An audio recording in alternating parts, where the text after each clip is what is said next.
জানাতে এই মুহূর্তে রাজশাহী বিশ্ববিদ্যালয়ে আছেন সহকর্মী সাইফুর রহমান রকি এবং চট্টগ্রাম বিশ্ববিদ্যালয়ে আছেন তারেক রহমান। সরাসরি প্রথমে যাচ্ছি রকির কাছে। রকি, দীর্ঘ ৩৫ বছর পর রাজশাহী বিশ্ববিদ্যালয়ে কেন্দ্রীয় ছাত্র সংসদ, রাকসু, সিনেট এবং হল সংসদ নির্বাচন অনুষ্ঠিত হতে যাচ্ছে আগামী 25শে সেপ্টেম্বর। এই উপলক্ষে আসলে এখন প্রার্থীরা প্রচারণায় ব্যস্ত সময় পার করছেন। আমরা যেটি দেখছি যে সকাল থেকেই কিন্তু প্রার্থীরা তারা প্রচারণা চালাচ্ছেন এবং পুরুষ প্রার্থীর পাশাপাশি নারী প্রার্থীও তারাও কিন্তু এখানে একইভাবে সমান তালে তারা প্রচারণা চালাচ্ছেন। যদিও আমরা হলগুলোতে কিছুটা নারী প্রার্থীর অংশগ্রহণ কম দেখেছি, তারপরেও কিন্তু রাকসু, সিনেট এবং হল সংসদেও অনেক প্রার্থী তারা আছেন যারা এখন পর্যন্ত মাঠে কাজ করছেন এবং তারা নানা প্রতিশ্রুতি দিচ্ছেন। বিশেষ করে তারা নারীদের অবদানে কি করতে পারবেন এ ধরনের নানা প্রতিশ্রুতি দিচ্ছেন, পাশাপাশি পুরুষদেরকেও অনেক প্রতিশ্রুতি দিচ্ছেন, দিয়ে আসলে তারা শিক্ষার্থীদের কাছে ভোট প্রার্থনা করছেন। সব মিলিয়ে যদি বলা চলে যে এখন পর্যন্ত যে ভোটের পরিবেশ সেটি শান্তিপূর্ণ পরিবেশ রয়েছে।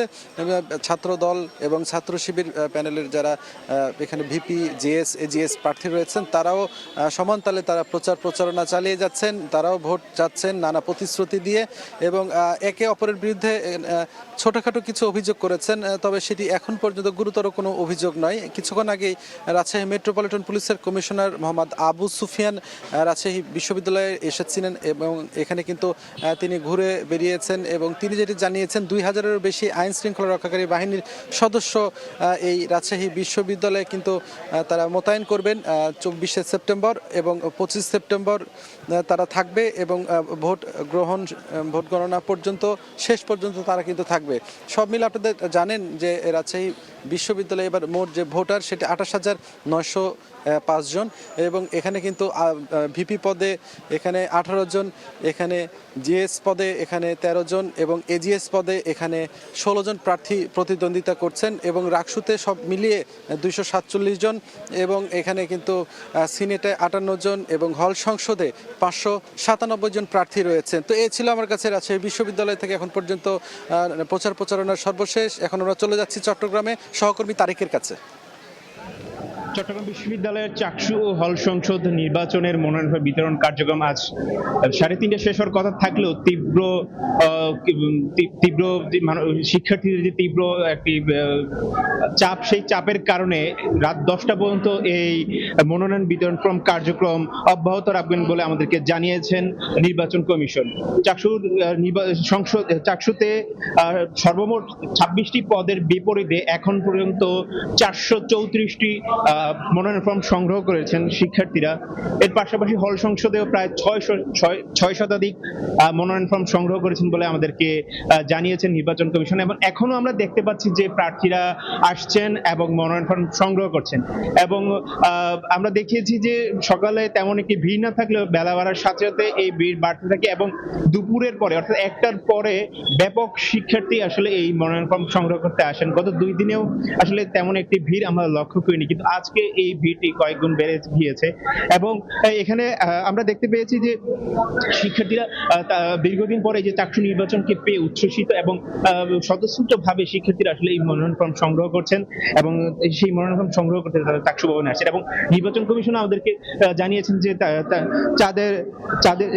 তারা চান না যে কোনো শিক্ষার্থী আসলে সুযোগের থেকে বঞ্চিত হোক, এর জন্য তারা এই মনোনয়ন ফর্ম বিতরণের যে কার্যক্রম সেটা অব্যাহত রেখেছেন এবং রাত 10টায় শেষ হচ্ছে এই মনোনয়ন ফর্ম বিতরণ কার্যক্রম। এই ছিল আমার কাছে চাকসু থেকে মনোনয়ন ফর্ম বিতরণের সর্বশেষ।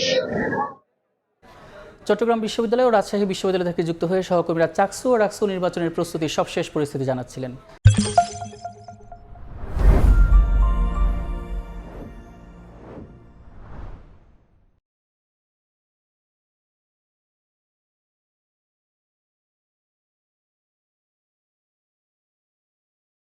উপসহকারী প্রকৌশলী ও সমমান পদের ডিপ্লোমা প্রকৌশলী ছাড়া অন্যদের নিয়োগ বন্ধ সহ 7 দফা দাবিতে গাজীপুরের রেললাইন অবরোধ করেছেন ডিপ্লোমা প্রকৌশলীরা। এই ঘটনায় ঢাকার সঙ্গে উত্তরবঙ্গের রেল যোগাযোগ বন্ধ রয়েছে। এই মুহূর্তে গাজীপুরে আছেন সহকর্মী মেহেদি হাসান, সরাসরি যুক্ত হচ্ছে তার সঙ্গে। মেহেদি,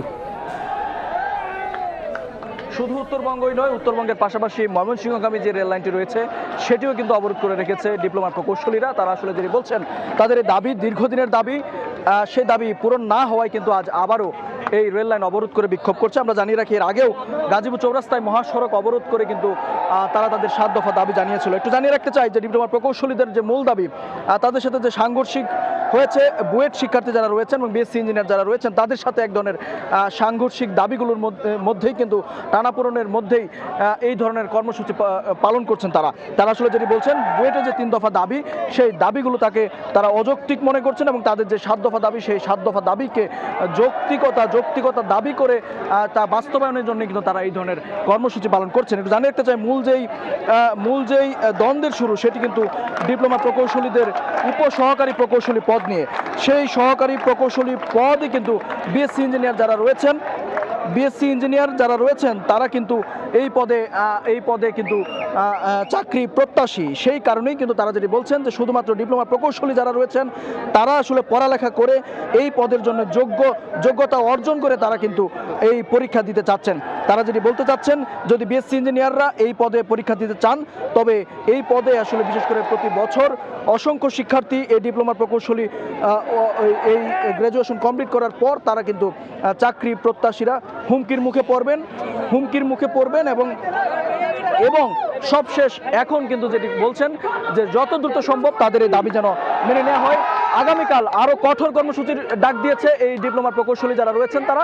শুধু জানিয়ে রাখি, শুধু রেল লাইনের পাশাপাশি কিন্তু মহাসড়ক অবরোধ, অর্থাৎ গাজীপুর চৌরাস্তায় মহাসড়ক অবরোধ করে বিক্ষোভের কর্মসূচি কিন্তু তারা আজকে এখান থেকে ডাক দিয়েছেন। তো এই ছিল গাজীপুর থেকে রেল লাইন অবরোধের সবশেষ তথ্য আমার কাছে। গাজীপুর থেকে যুক্ত ছিলেন সহকর্মী মেহেদি হাসান। সময় সংবাদে আরও থাকছে। জেলা প্রশাসকের আশ্বাসে ফরিদপুরে আন্দোলন স্থগিত। রোববারের মধ্যে আসন বহাল না করলে ফের রাজপথে নামার হুঁশিয়ারি। বাগেরহাটে নির্বাচন অফিস ঘেরাও কর্মসূচি।